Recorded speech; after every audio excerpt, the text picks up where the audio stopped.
सफर है, सरकार जा रहे हैं, वो लामका पहुंचकर तशरीफ ला रहे हैं। मेराज है हकीकत, ईमान है ये, वरना पर्दे में क्या रखा है सरकार जानते हैं। सरकार अब्द करार सल्लल्लाहु ताला अलैहि वसल्लम शबे मेराज के लिए जब तशरीफ ले गए, एक मकाम वो आया जहां पर जो है आम फरिश्तों के पर जल रहे थे, वहां से आगे आम फरिश्तों की परवाज नहीं थी। वहां पर मेरे आका ने, मेरे नबी ने एक जवान की रूह को देखा। उस जवान की रूह ने मेरे आका को देख करके अपनी गर्दन को झुका दिया और सलाम पेश किया। कहा अस्सलातु वस्सलामु अलैका या रसूल अल्लाह, अस्सलातु वस्सलामु अलैका या हबीब अल्लाह। मेरे नबी ने उस जवान की गर्दन पे कदम रखा और ऊपर को गए, काबा कौसैन की हदों में पहुंचे और जाकर के अर्ज किया, मौला वो जवान कौन था जहां पर आम फरिश्तों के पर चल रहे थे?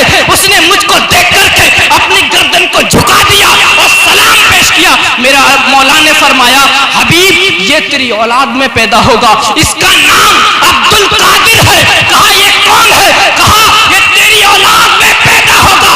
जो शान मैंने तुझको नबियों में अता की है, वही शान इसको वलियों में अता करेंगे। सुभान अल्लाह, सुभान अल्लाह, बेशक। मेरे गौस की शान का मर्तबा यह है, आलम यह है, और उन्हीं की याद में इस महीने को मंसूब किया गया है। उन्हीं के नाम से ये महीना मंसूब है। मेरे गौस की 11वीं का महीना चल रहा है, मेरे गौस का महीना चल रहा है, तो हमको चाहिए कि उनकी जिंदगी से हम सबक हासिल करें। उनकी जिंदगी से हमको सबक क्या हासिल हुआ?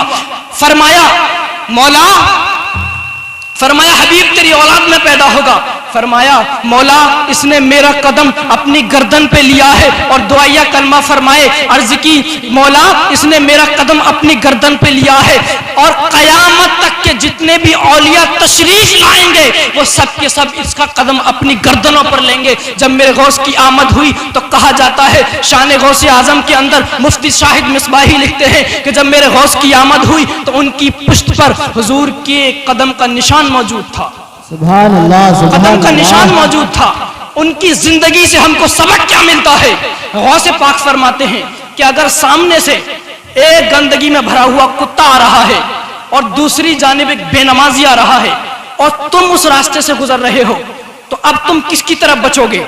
एक बेनमाजी की तरफ जो कि इंसान है, मुसलमान भी है, या उस कुत्ते की तरफ जो गंदगी से भरा हुआ है? किसकी तरफ बचोगे भाई? भाई इंसान है उसकी तरफ बचोगे ना। लेकिन नहीं, मेरे गौस ने फरमाया एक बेनमाजी की तरफ न बचना, उस कुत्ते की तरफ बच जाना। इसकी वजह यह है कि कुत्ते के जिस्म पर लगी हुई गंदगी अगर तुम्हारे वजूद पर पड़ गई तो वो चुल्लू पर पानी से दूर हो सकती है, लेकिन एक बेनमाजी की नहुसत अगर तुम्हारे बदन पर पड़ गई तो 7 समंदरों का पानी भी उसको दूर नहीं कर सकता। सुभान अल्लाह, सुभान अल्लाह। बेनमाजी से इतनी नफरत किया करते थे। मेरे गौस फरमाते हैं कि जो एक वक्त की नमाज जानबूझ करके छोड़ दे वो मेरे लोगों में से नहीं है। और हम सीना चौड़ा करके कहते हैं कि हम कादरी हैं, हम कादरी फकीर हैं। यार कादरी किस बात के हो? जो कादरी मिशन का मतलब ही आज तक न समझ पाया वो किस बात का कादरी है? दुआएं की जाती हैं, कादरी कर, कादरी रख, कादरियों में उठा, कदर अब्दुल कादिर कुदरत नुमा के वास्ते। बहुत अच्छा लगता है इस दुआ को करते हुए, रश्क आता है इस दुआ को करते हुए, वज्द की कैफियत तारी हो जाती है इस दुआ को करते हुए। लेकिन इसका दूसरा पहलू देखिए कि कोई मेरे गौस के मिशन को आगे बढ़ा रहा है। हम कादरी सीना चौड़ा करके कादरी कह रहे हैं। क्या कादरी का मतलब हमको समझ आया? मेरे गौस ने फरमाया जो एक वक्त की भी नमाज जानबूझ करके छोड़ दे वो मुझ में से नहीं है, मेरे लोगों में से नहीं है। और हम कहते हैं सिर्फ जुमे के नमाजी हैं, हम कहते हैं कि हम कादरी हैं, हमारी मदद के लिए गौसे पाक आएंगे, हमारी बख्शिश गौसे पाक करवाएंगे। मुसलमानों याद रखना, फैजान मारहरा लूटने वालों, 8 नंबर गली के अंदर रहने वालों, मौलाना तसद्दुक की क़यादत में प्रोग्राम सुनने वालों, मैं आपसे कहना चाहता हूँ, आप सीना चौड़ा करके कहते हो हम कादरी हैं, हम बरकाती हैं, हम रज़वी हैं। ये तुम्हारा कादरीपन, तुम्हारा चिश्तीपन, तुम्हारा बरकातीपन तुम्हारे मुंह पर मार दिया जाएगा। और तुम्हारा गौस जिससे तुम मोहब्बत करते हो गलेमान पकड़ के कहेंगे गद्दार कादरी कहलाता था, लेकिन तुझे कादरी का मतलब समझ ना आया, तू जुमे जुमे के लिए सिर्फ मस्जिद में जाता था। सुभान अल्लाह, सुभान। उस वक्त क्या गुजरेगी जब गलेमान पकड़ा जाएगा? गद्दारों नमाजें छोड़ते रहे और सीना चौड़ा करके कादरी कहते रहे।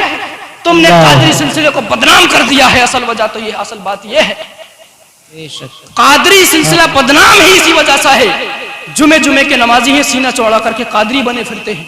अल्लाह ताला हम सब के हाल पर रहम फरमाए।